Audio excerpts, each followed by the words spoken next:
La Constitution, notamment en ses articles 49, 53, 56 et 57, vu le décret numéro 2024-921 du 2 avril 2024 portant nomination du Premier ministre sur proposition du Premier ministre, décrète, article 1er, sont nommés Madame Yacine Fall, ministre de l'Intégration africaine et des Affaires étrangères. Général Biram Diop, ministre des Forces armées. Monsieur Ousmane Diagne, ministre de la Justice, garde des Sceaux. Général Jean-Baptiste Tine, ministre de l'Intérieur et de la Sécurité publique. Monsieur Biram Souley Diop, ministre de l'Énergie, du Pétrole et des Mines. Monsieur Abdourahmane Sarr, ministre de l'Économie, du Plan et de la Coopération. Monsieur Cheikh Diba, ministre des Finances et du Budget. Monsieur Malik Ndiaye, ministre des Infrastructures et des Transports terrestres et aériens. Monsieur Daouda Ngom, ministre de l'Environnement et de la Transition écologique. Monsieur Amadou Moustapha Ndiek Saré, ministre de la Formation professionnelle, porte-parole du gouvernement. Monsieur Cheikh Tidiane Dièye, ministre de l'Hydraulique et de l'Assainissement. Monsieur Alioune Sall, ministre de la Communication, des Télécommunications et du Numérique. Monsieur El Hadj Abdourahmane Diouf, ministre de l'Enseignement supérieur, de la Recherche et de l'Innovation. Monsieur Serigne Gueye Diop, ministre de l'Industrie et du Commerce. Madame Fatou Diouf, ministre des Pêches, des Infrastructures maritimes et portuaires. Madame Maïmouna Dièye, ministre de la Famille et des Solidarités. Monsieur Yankoba Diémé, ministre du Travail, de l'Emploi et des Relations avec les institutions.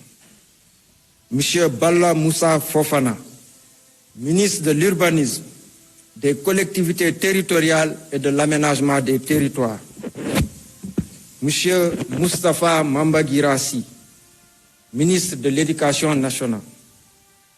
Monsieur Ibrahima Sy, ministre de la Santé et de l'Action sociale. Monsieur Olivier Boukal, ministre de la Fonction publique et de la Réforme du service public. Madame Khady Diène Gaye, ministre de la Jeunesse, des Sports et de la Culture.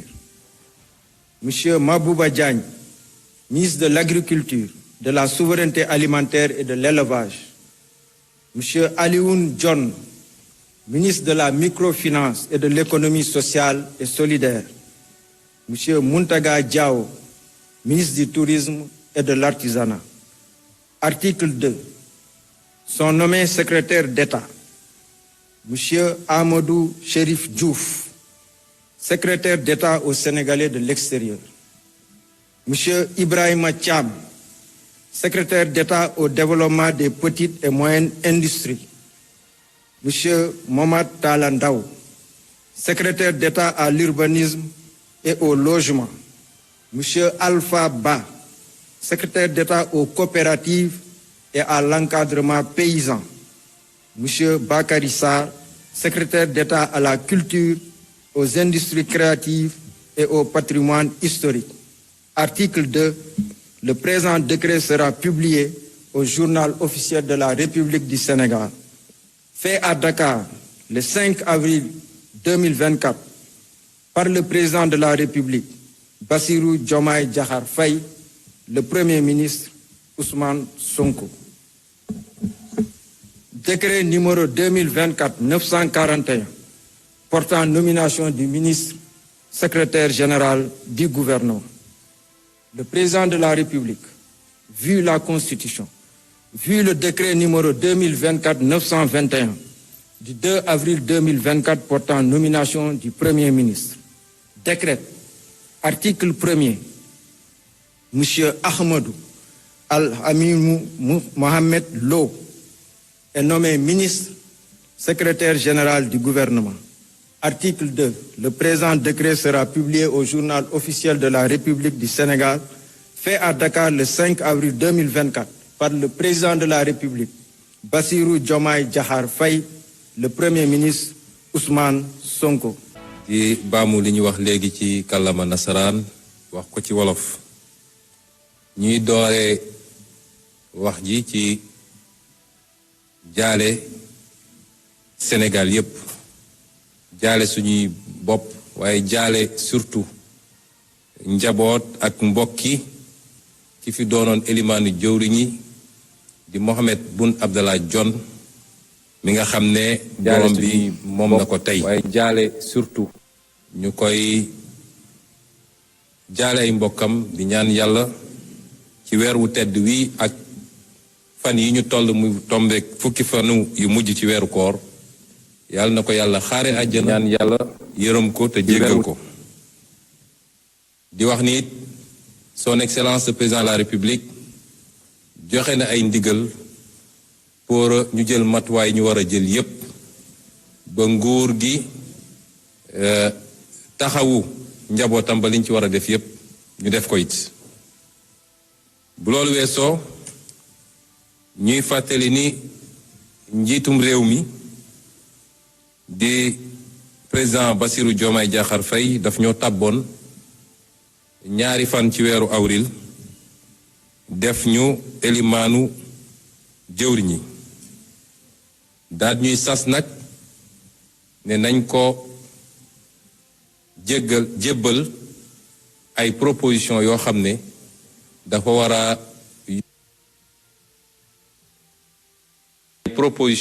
ne dafa war a yombal ñu tabb jëwriñ yooyu nga xam ne ñoo ko war a jàppale ci liggéey bi ci suñu kilifteef pour que fa ñu bëgg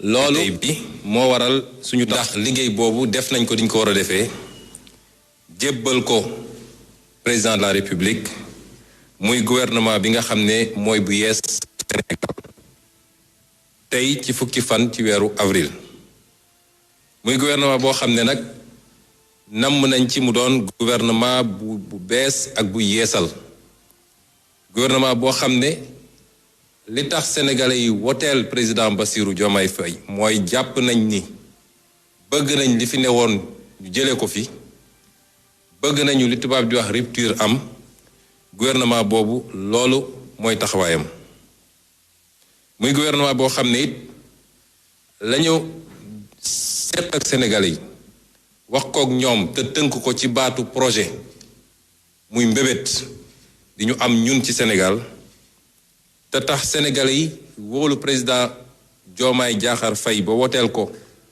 ci téeméer bu nekk lu ëpp juróom fukk ak ñeent ak lu tegal projet boobu nga xam ne moom lañu yaakaar ni dina andi coppite gu sax ci biir réew mi gouvernement bi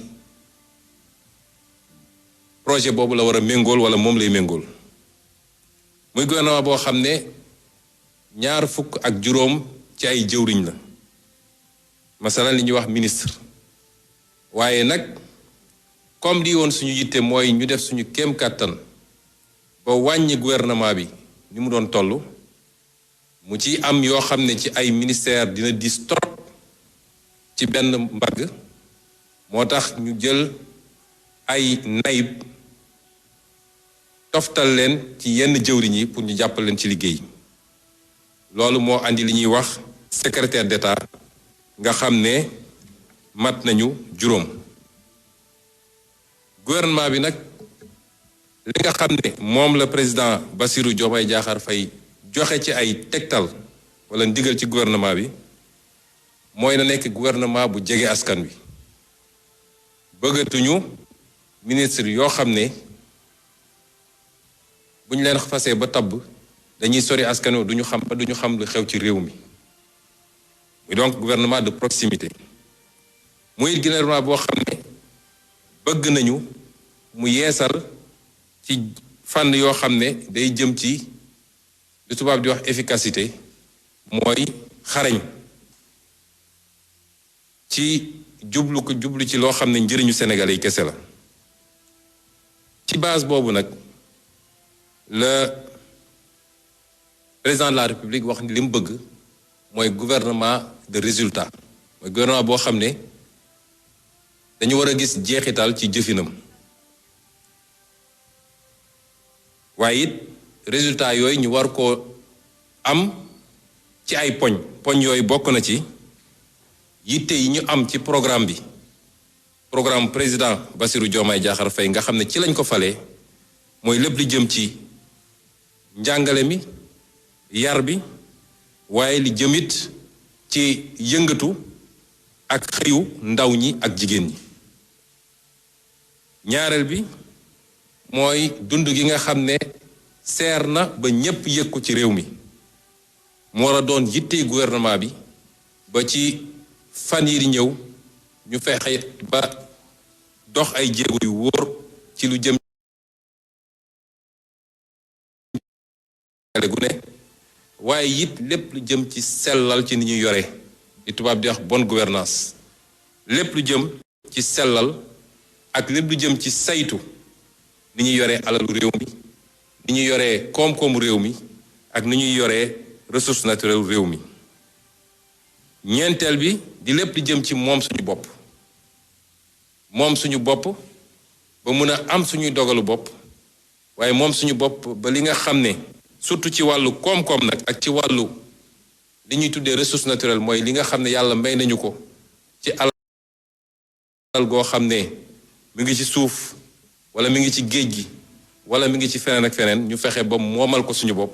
li nga xam ne liste gouvernement bi ci léegi Macoumba kon mu nekk liste boo xam ne 25 ministres la boo ko seetee gouvernement bu Macky Sall aussi ni la demee woon 25 ministres la woon premier gouvernement am te kii di Abdoul Mbaye jiite woon ko tey kii di Ousmane Sonko jiite premier gouvernement bu kii di Bassirou Diomaye Diakhar Faye Macoumba mel na ni gouvernement bu bees tak la ñu gis fii gouvernement bu bees la te gouvernement bii lañ doon xaar. ñoom ñi gagné nañu gouverner. Je pense que boo xoolee liste bi mel na Moustapha Guirassy laa yaakaar ni moo ci mosoon a nekk ministre. acho nii ma gis nii xaw ma ci keneen koo xamante ne nii yaakaar Alioune Sall mi ñu def ministre de la communication et des télécoms moom xaw ma ko. xaw ma fi koo xam ne nii mas ngaa nekk ministre ci gouvernement yi nga xam ne ñoom ñoo fi génnoon Yacine Fall keroog bi ñuy waxtaan. waxoon nañ leen ni jege na lool nekk ministre des affaires étrangères. Birame Diop mooy ancien SEMGA bi. Birame Diop moom nekkoon na fi SEMGA. mooy ministre des forces armées.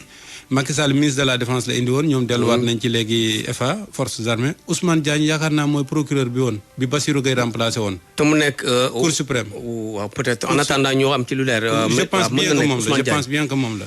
ok je pense bien que moom la. général Tine ñëpp xam nañ ko. moom tam sànq bi ñuy réunion waxoon nañ mën na amu dellu soit défense soit intérieur. finalement ministre de l'intérieur lañ ko yóbbu. Birame Souleye le premier pastefien bi agsi c'est ministre du pétrole. ak Abdourahmane Sarr man minuma ko bu baax a baax Cheikh Diba mooy DPB directeur de la programmation budgétaire moom léegi mooy wutu Mamadou Moustapha Ba. Babacar Fall ñu ngi lay nuyu. ñoo lay fay Macoumba. gouvernement bi ndax yow nii nga ko doon xaare wala am nga ci mbett. waaw li la dal rek moo ma dal am na ñoo xam ni xaw ma leen waaye daal mi ngi Abdourahmane Sarr mi nga doon laajte léegi de foog naa sax mës nay denc Oulimata Sarr. ci ki yoroon. poste boobu mu yoroon dafa mel ni Sonko mi ngi dolliwaat. waaw ay ci bismillah. noddam moo xam maire la wala président conseil départemental wala député président de la République jox na la weer pour nga mun a tekki ndomb tànk boobu def say passation pour mun a jagleel say waxtu yépp ci liggéey bi nga xam ne moom lañ la sas muy liggéeyu ministre de la République lii mooy tegtal yi nga xam ne mooy tëj waxtaan wi ñu ngi leen di gërëm di leen sant asalaamaaleykum wa rahmatullah. mu ngoog loolu kon mooy cumul bi. cumul de fonction waaw waxoon nañ ko parce que xam nga lii daf leen toppoon. waaw daf leen toppoon bi Birame Souleye nekkee député maire ñu ni ko démissionnaire muy layaam yi booba ba léegi nangul woon a démissionné mais léegi nag jeex na. cette fois-ci xanaa dina démissionné te dañ leen cee xaaroon moom mii itam day démissionné maire yi Ziguinchor. parce que mënul boore ñaari xam naa bi fi ñu koy catee dafa rëcce. mais fi ñu koy jàppee dafa fekk muy daaneel mais on est sûr que cumul bi lay boole. cumul bi la nekkoon di wax président conseil départemental wala maire. mënoo ko boole ak beneen fonction. Babacar Fall ñu ngi woon kon ci jàngat gouvernement bi ci ñi nga xam ni kon mooy ñi ko composé. Je pense que nii la baaxee wala yaa ngi doon xaar transhumants yi rallié woon ñu dugal leen. waaw bu dee rupture moom am na ci. rupture am na rupture am na ci. rupture moom am na après ça peut être dilué par la présence de Guirassy et autres qui ont été déjà ministres. ak yàgg nañ ci mais ba tey Guirassy a fait 12 ans d'opposition musul bokk ci benn gouvernement bu Macky Sall. waaw musul bokk ci benn gouvernement Macky Sall ci Laye Wade la gëjee. peut-être Serigne Gueye Diop. mais pour dire rek que mos na nekk ministre Abdourahmane Sarr mi magu Oulimata Sarr la. mi nekkoon ministre économie bu yàggul. bu Macky Sall. ñoom ñoo bokk ndey ak baay te poste bi Oulimata Sarr yoroon la yor. waaw moom économiste la nekkoon BAD. waaw mi ngi noonu. il est né il a 56 ans. donc économiste bu ñu ràññee la. maa ngi doon wax sax ay mbiru borom waaye dama xam ne bokk nañ. ma koy lijjanti nii waaye leeral. bi mooy loolu moom magu Oulimata Sarr la. donc rupture moom am na y a de nouvelles têtes. est-ce que attan nañ liggéey bi Yacine Fall affaires étrangères c'est un gros ministère. El Malick Ndiaye ñu def ko transport. xam nga Malick Ndiaye rek la ñuy wax waaye El Malick la. El Malick la waaw El Malick Ndiaye transport infrastructure. c'est un super ministère. parce que même transport aérien fa la nekk. transport aérien ci moom lay bokk parce que boole wuñ ko tourisme bi yoon Mountaga Diaw il est ministre du tourisme et de l'artisanat. transport lañu wax tout court. ça veut dire que tous les transports alors. c'est le ministère de Thierno Alassane Sall à l'époque ba muy soog ba ñeen di soog a ñëw. exactement et puis le respect taille gouvernement bi 25 ministres quand même loola lu waa Pastef yàgg wax la dañ ko war a wàññi naam. toftal nañ ci ñeenti ou juróomi secrétaire d'État. muy 30 gouvernement de 30 membres plus le premier ministre 31. Tout compte fait ça reste un gouvernement avec un nombre réduit de ministres. C'est pas mal franchement c'est pas mal. rupture am na ci y a de nouvelles têtes. loolu moom lu leer la. maintenant li yéexaloon gouvernement bi c'est vrai qu'on nous a vendu l'histoire des enquêtes. de moralité et tout bon bref xëy na mënut a ñàkk mais équilibre yeeg calcul yeeg allié yeeg ñi jàppaleeg yooya bokk na ci li yéexal yëf yi finalement ils sont pas là-dedans ñu mel ni waa PDS astafurlah comme ministre xamuñu leen. dañ def ndànk waaye dégguñu ku ñu miin ku bokk ci parti yi di PDS wala PUR ñi ñu xamul est-ce que amul ku ci bokk PUR on va voir fii ak ay minutes ak yu waxtu dana gën a leer. mais c'est un gouvernement à forte dose de nouveaux visages. mais aussi à forte dose d'hommes. jigéen ñi bëriwuñ dara. jigéen ñi bëriwuñ dara. bëriwul jigéen. non mais pour la première fois ñu am ministre des sports bu jigéen. c'est pas mal. boole ko jeunesse sport ak xam nga luñ ko boole ak culture foog na. oui ak culture. waaw mais ça fait que aussi c'est un gros ministère hein. parce que. pàcc bu ne am na ci ay direction ki bànqaas yoo xam ne kenn xamul lu mu toll. kii nga xam ni moom mooy ministre des sports bi foog na inspecteur de la jeunesse et des sports la xam naa kon lu mu miin la. ndax loo ci mënti dégg sport ak jeunesse lu ñu leen taxale inspecteurs yi ciy nekk ci ñaari ministères yi inspecteur de la jeunesse et des sports lañ pour la plupart. bu ñu demee ba ci ministère yu ñu tasaare ko tey jii boole nañ ko ndax Abdoulaye Makhtar Diop yoroon na ko ci. te ci ay jamono ak ñi ko jiitu sax moom ci gouvernement jeunesse sport la gars yi mës a boole Laye Wade moo ñëw tasaare ko Macky def noonu et cetera parce que emploi des jeunes ak utum xëy ndaw yi ñu ma taxoon ak et cetera mais jigéen ñi bëriwuñ ci waaye am nañ ci ay place mais mënuñ jëy c'est la patronne des femmes de Pastef. maire Patte d'Oie aussi. Pastef moom seddu na. Pastef moom seddu na te yor na ay ministères yu am solo et c'est tout à fait logique et normal.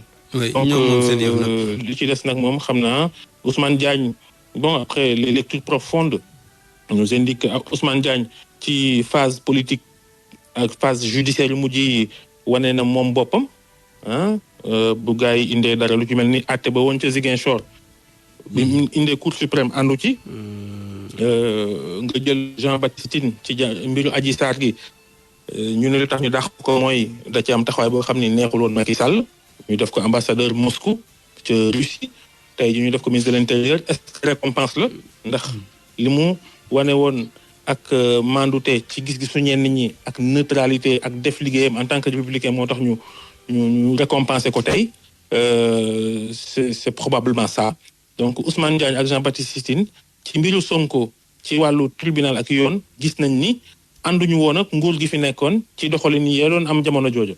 Donc peut-être aujourd'hui c'est la rançon de toutes ces attitudes là moo tax ñu dugal leen ci gouvernement bi. Cheikh Diba bi mooy ministre des finances moom mi ngi woon ci biir ministère bi foofu la. mais musul woon a nekk nag directeur général de ci direction yu ndaw yi la yoroon ba léegi. Exactement. Direction je pense que direction générale du budget la nekkoon moo nekkoon programmation budgétaire moom lañ doon wax ni moo doon dox diggante Macky Sall ak Sonko bu kii waxee jox ko mu dem. du wax kee après mu wax kii moom ak malien bi Yara. genre intermédiaire yooyu quoi. waaw moom itam xam naa boo moytuwul foofa la confiance bi juddoo bañ dénk ko ministère bu mag muy ministère des finances. El Malick ministre des infrastructures Daouda Ngom mooy cadre Pastef yi seen président.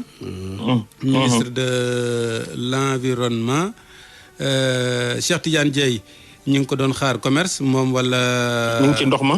waaw ma nga ci ndox ma moom. mu ngi ci ndox ma hydraulique maanaam. est-ce que remplacé wul Serigne Mbaye Thiam waaw. dafa mel ni Serigne Mbaye Thiam exactement. Abdourahmane Diouf enseignement supérieur. far sax moom ci enseignement supérieur privé mi ngi ciy yëngu ndax yor na ay école donc c'est peut-être son domaine Serigne Gueye Diop moom laa doon xaar agriculture oui. ndax ci la gën a yëngu waaye jox nañ ko industrie commerce mooy maire Babacar Fall am nañu Alioune Dione monsieur le ministre ñu ngi lay nuyu. maa ngi leen di delloo nuyoo bi. ñu ngi lay féliciter di la ñaanal jàmm ci pal gu bees gi. waaw di leen ci gërëm di leen ci sant bu baax jërëjëf. baal ma de dama tiim liste bi mais Alioune Dione microfinance et économie sociale et solidaire ah. oui exact. d'accord kaddu yu njëkk yoo bëggoon a tàmbalee.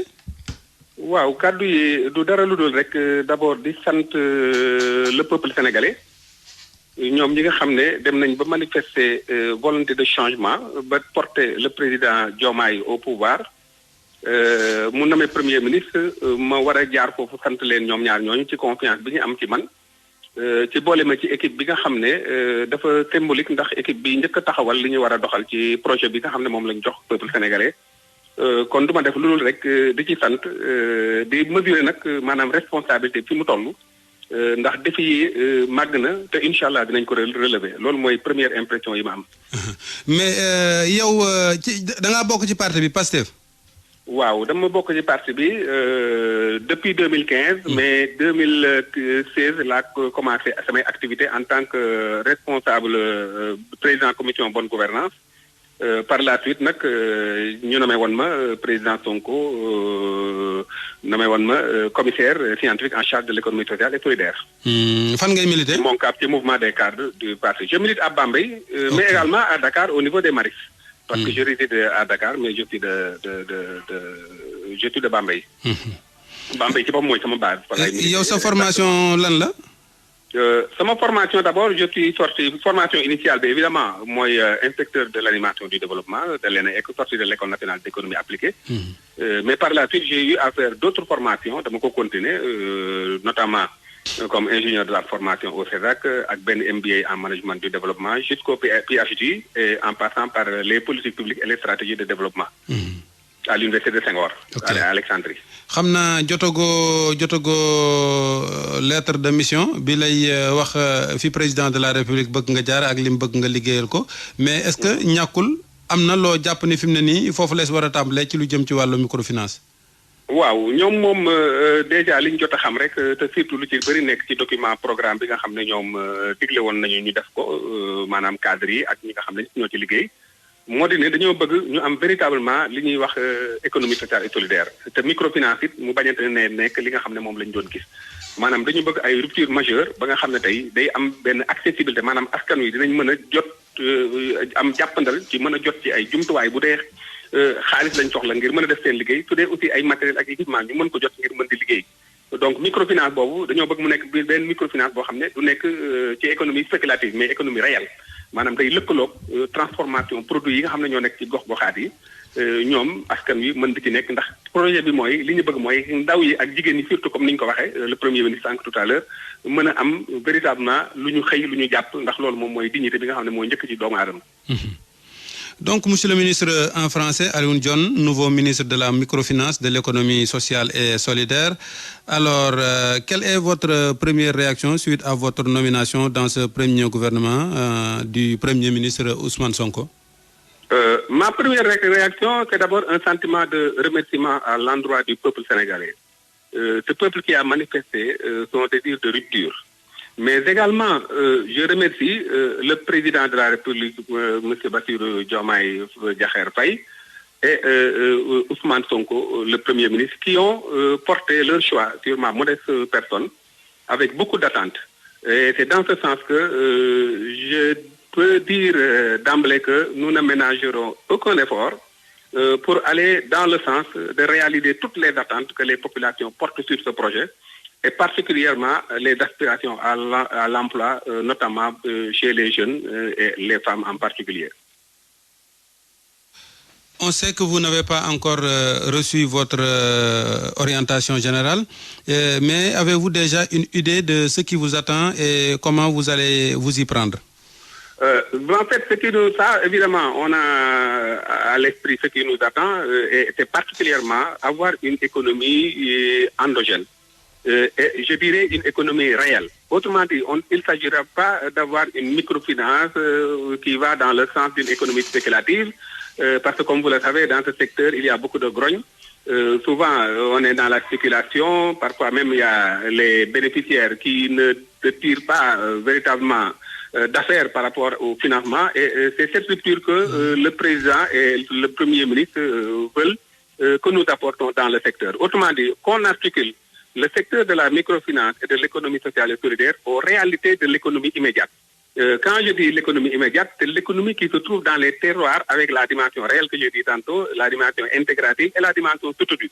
Donc, en rupture avec l'économie spéculative, l'aspect purement, disons, profit, mais une économie qui se voudra solidaire et qui va intégrer l'ensemble des acteurs et des actrices qui sont dans le secteur. Monsieur le ministre Jo Maron, si vous n'avez pas de questions, on va donc laisser le nouveau ministre Alioune Dione, ministre de la microfinance. Voilà, il faut tout simplement le remercier pour sa disponibilité, Macoumba. Merci monsieur beaucoup, le ministre. Monsieur le ministre. Il est donc membre de PASTEF et il milite à Bambey. Et au Mariste, il est sortant de diplômé de l'ENEA. ñu xamal leen mbokk yi kon ni ñu ngi ci édition spéciale bu ñu jagleel gouvernement bu bees bi taxeerlu tuuti rek àndaat ak kenn ci ñi nga xam ne nag